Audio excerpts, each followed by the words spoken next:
Así puedes jubilarte antes y cobrar una pensión más alta con la seguridad social. Seguro que muchos trabajadores que dentro de poco se van a enfrentar a la jubilación están pensando en cómo poder hacerlo antes, pero sin que eso repercuta negativamente en su pensión, algo que es posible, sigue una serie de pautas que os voy a revelar.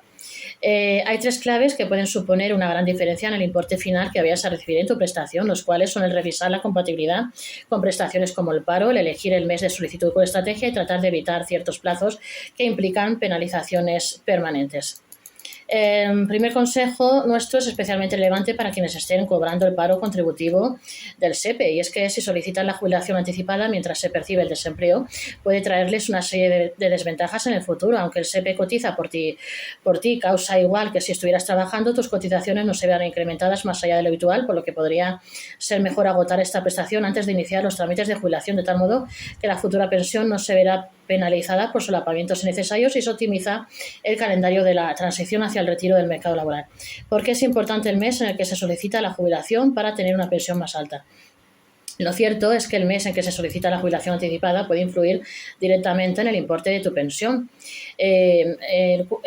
Confirmamos que diciembre es el mejor momento para hacer la solicitud. La razón es sencilla, ya que las pensiones se revalorizan anualmente según el índice de precios de consumo IPC, y si el hecho causante de la jubilación ocurre antes de finalizar el año, el incremento por revalorización se aplicará al año siguiente. Esto puede suponer un aumento significativo frente a quienes solicitan su pensión meses antes, sin aprovechar la subida automática que ofrece el calendario fiscal y de la seguridad social.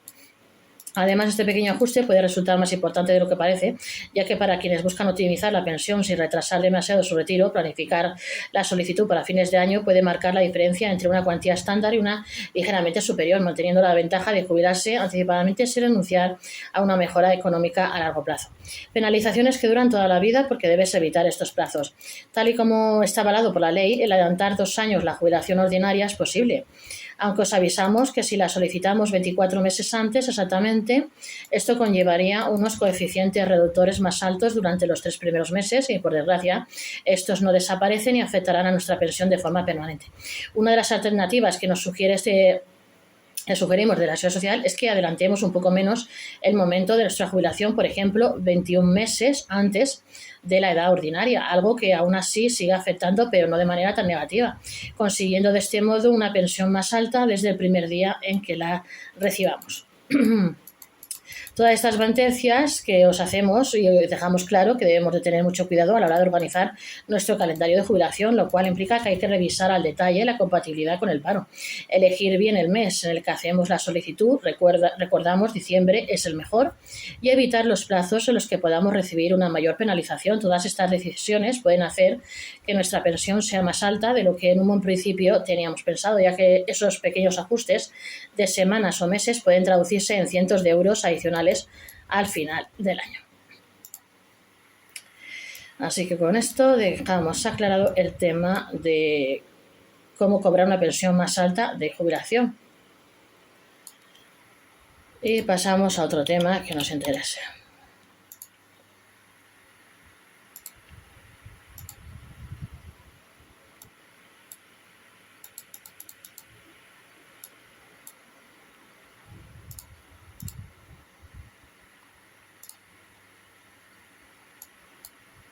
Los autónomos en pluriactividad ahorrarán más en impuestos el próximo año si ganan menos de este límite. Una nueva deducción sobre los rendimientos del trabajo en la próxima renta. Una nueva deducción permitirá a los trabajadores con bajos ingresos, incluidos muchos autónomos en pluriactividad, pagar menos en su próxima declaración de la renta. Los autónomos en pluriactividad ahorrarán hasta 340 euros de impuestos si ganan por debajo de este límite. El pasado 1 de enero entró en vigor una nueva deducción en el IRPF para contribuyentes con rentas bajas que podría beneficiar a miles de autónomos en situación de pluriactividad que trabajan por cuenta propia y también como asalariados. La medida forma parte de la Ley 5/2025 que se aprobó en julio y ha pasado desapercibida para muchos, a pesar de que podría suponer un ahorro directo de hasta 340 euros en impuestos.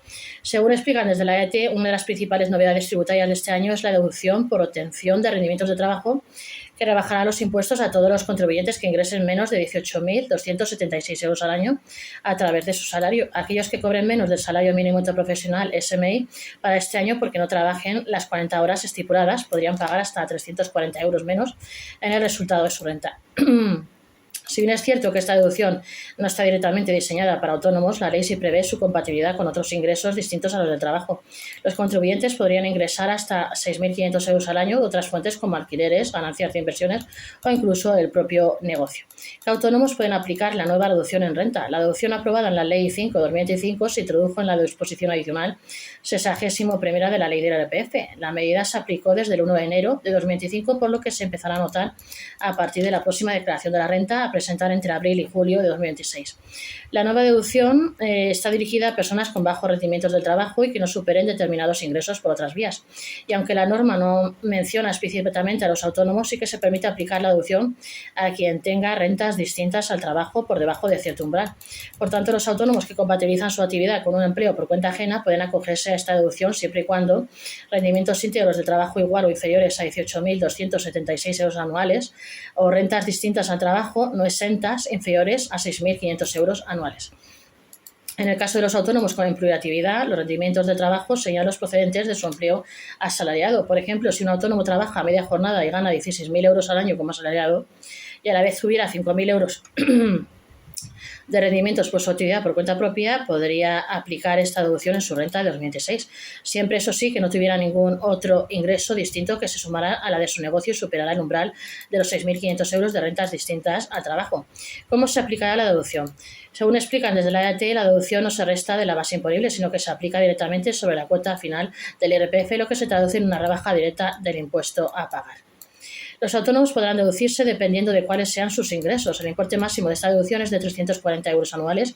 Sin embargo, no todos los beneficiarios podrán deducirse esa cantidad. La agencia tributaria explica que la cuantía varía en función del nivel de ingresos por rendimientos del trabajo. De este modo, los contribuyentes podrían optar a 340 euros o menos según sus rendimientos, si están por debajo o por encima del actual salario mínimo interprofesional.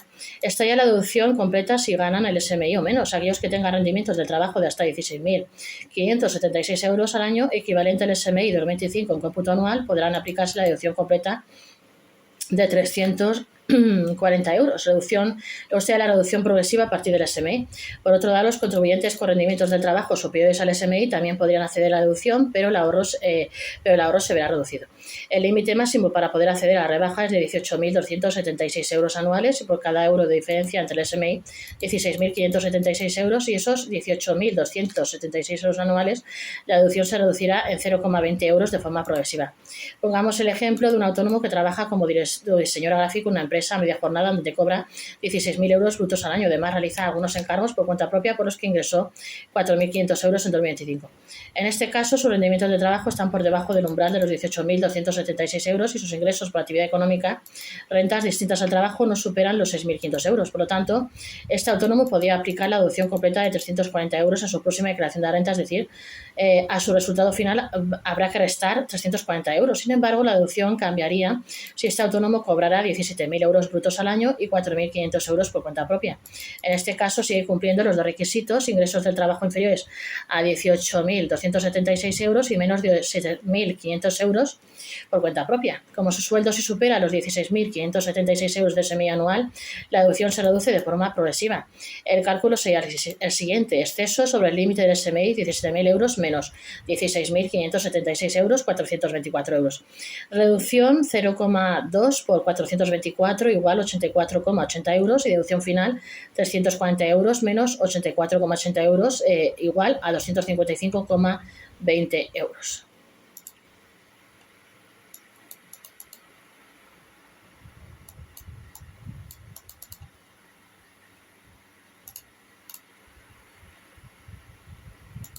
¿Cuánto costarían las horas extra en las empresas si España aceptara la subida propuesta por la OIT?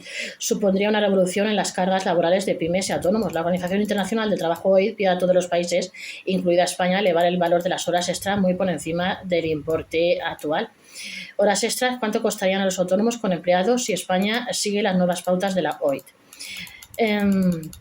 Las recomendaciones de la Organización Internacional de Trabajo OIT piden también a España un incremento del precio al que los autónomos con asalariados a cargo pagan las horas extra. En concreto, la Comisión de Expertos en Aplicación de Convenios concluye que el valor de la hora extraordinaria debería elevarse un 125% sobre el actual. Asimismo, aborda el que la reducción máxima de jornada también se limite diariamente a las 8 horas de trabajo frente al máximo de 9 horas permitido en el momento presente, salvo que se trate de determinados sectores o que exista distribución irregular de la jornada y siempre con un descanso mínimo de 12 horas entre jornadas. En este caso, si la hora ordinaria fuera de 15 euros, con la recomendación de la OIT, la hora extra se pagaría a 33,75 euros, frente a los 18,75 euros que marca actualmente el incremento del 25% sobre el valor de la hora trabajada fijado en muchos convenios colectivos. Asimismo, como se recuerda, el proyecto de ley para reducir la jornada laboral a 37 horas y media, fruto del acuerdo entre el Gobierno y sindicatos y en trámite de enmiendas a la totalidad, podría tener el efecto de motivar igualmente un incremento en el uso de horas extras si no se acompaña de medidas estructurales. La OIT pide aumentar las horas extra por encima de su valor actual. En España, las horas extras son horas que exceden la jornada ordinaria establecida. No necesariamente la máxima legal. Se dividen en voluntarias, no estructurales, que son pactadas por contrato o convenio, y las horas extra estructurales por aumento de producción, pedidos, ausencias, y por otro lado están las horas extra obligatorias por fuerza mayor para prevenir o reparar siniestros o daños urgentes. Asimismo, hay un límite máximo de 80 horas extra al año. Estas horas se pueden remunerar como mínimo como la hora ordinaria o compensar con descansos equivalentes. Si no hay pacto, deben compensarse con descanso dentro de los 4 meses siguientes. Si España actualmente adoptara formalmente la recomendación de la OIT, implicaría establecer por ley un mínimo del 125% adicional sobre el valor de la hora ordinaria, sin ningún recargo. En un ejemplo elaborado, en caso de tener un trabajador con un salario medio de 1.500 euros que hace 10 horas extra al mes, la retribución de las horas extra ascendería a 21,60 euros mes al mes o más de 250 euros al año, y sin contar la cotización por contingencias profesionales. España ya cumple parcialmente con los criterios de la OIT, aunque no garantiza el recargo mínimo que recomienda la OIT. El recargo por hora extra actual depende del convenio, no de una norma estatal general. El número de trabajadores que hacen horas extra crece un 27% desde 2018, según los últimos datos de la encuesta de población activa EPA, que proporciona el Instituto Nacional de Estadística INE. 1 millón de trabajadores realizaron horas extras a finales de 2024, más de 200.000 más que término de 2018, justo antes de la entrada en vigor del actual registrario. Desde ese año, los trabajadores que hacen horas extra han aumentado un 27,04%, pasando de 797.000 a 1.012.500 empleados en el segundo trimestre de 2025. Es primordial prestar especial atención a aquellos sectores con un mayor volumen de horas extra no remuneradas, tales como sanidad, hostelería, entre otros. Habría que aumentar los incentivos a la contratación para evitar sobrecargar a las plantillas y así evitar abusar de las horas extra en los convenios colectivos. También establecer mecanismos de control sobre las horas extraordinarias y clarificar la compensación de las mismas, tanto económicamente como en periodo de descanso. En España, el Estatuto de los Trabajadores no fija un recargo mínimo, pero sí estipula que no puedan pagarse por debajo del valor de una hora ordinaria. El convenio puede mejorar esa base. Algunos convenios, por ejemplo, pagan 25% más para horas extra normales y 50% más en domingos y festivos. La OIT también señala un máximo de jornada diaria de 8 horas. Actualmente, la jornada laboral ordinaria tiene una duración máxima de 40 horas semanales de trabajo efectivo de promedio en el cómputo anual. Las 40 horas de trabajo efectivo semanal actúan con un tope máximo que no se puede rebasar ni por convenio colectivo ni por pacto individual. Con ello, a lo largo de las semanas laborales del año se pueden establecer duraciones distintas en las diversas semanas, siempre que esas 40 horas semanales resulten respetadas, si bien promediadas entre las semanas del año.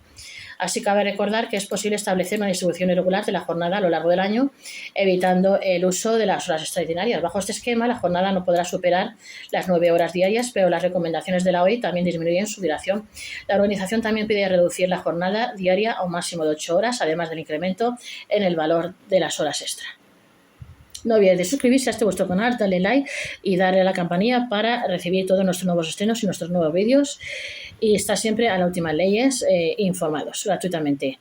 Gestoría YouTube, suscríbese.